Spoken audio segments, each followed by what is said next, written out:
oscuridad es una ferviente novela que relata una etapa determinante en la vida política de México.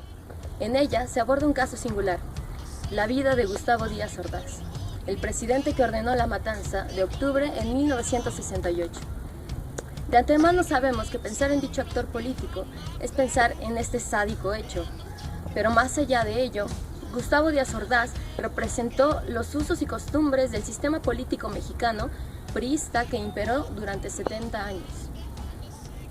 Un lugar donde las cosas se resolvían en lo oscurito. La novela nos permite conocer el trasfondo de la vida de un hombre que marcó con sus acciones a toda una generación, que cayó, apoyó y organizó muchos de los hechos más violentos en la historia de nuestro país. Es una oportunidad para atestiguar su trayectoria política, su participación en la CIA, las mentiras, los miedos, los triunfos y los fracasos, así como la paranoia que lo persiguió hasta su muerte.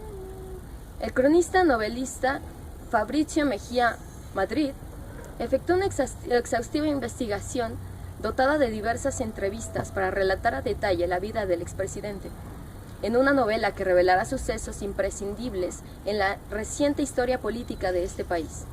En ella, reproduce la figura de un villano con la complejidad psicológica de un personaje literario. De forma paralela, traza un fiel retrato del tipo de arreglos, ideas y taras políticas que hicieron posible al presidente que actuó creyendo que la matanza era la única cara necesaria del poder y que murió exiliado de un mundo que nunca logró comprender.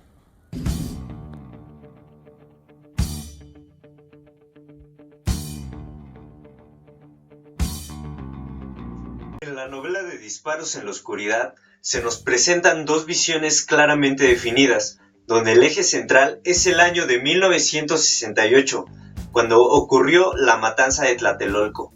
En la primera de estas dos visiones se nos muestra la construcción histórica en la vida de Gustavo Díaz Ordaz, donde empezó con una infancia en pobreza cuando su familia fue exiliada en Oaxaca a raíz de la revolución.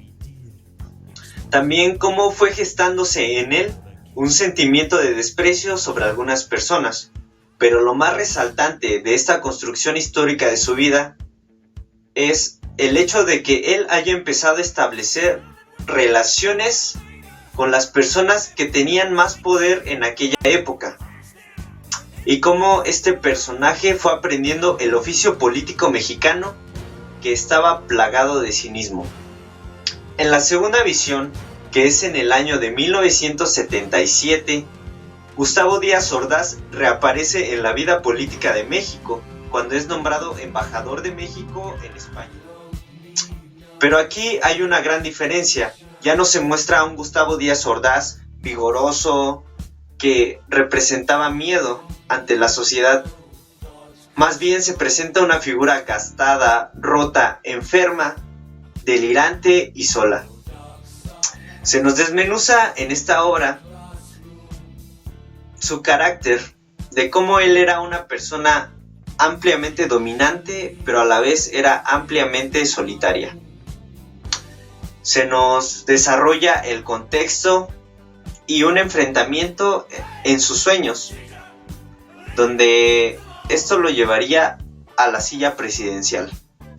También cómo su complejo de inferioridad es empezado a curar con un antídoto que es el poder.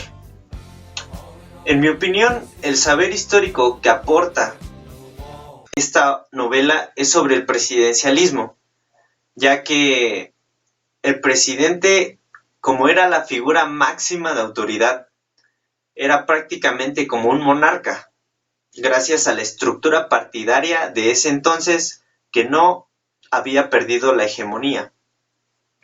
Esa persona que llegaba a la silla presidencial podía hacerlo a través de buenas relaciones con personas más influyentes y conocidas de aquella época, y también podía hacerlo sin escrúpulos. No era una elección democrática.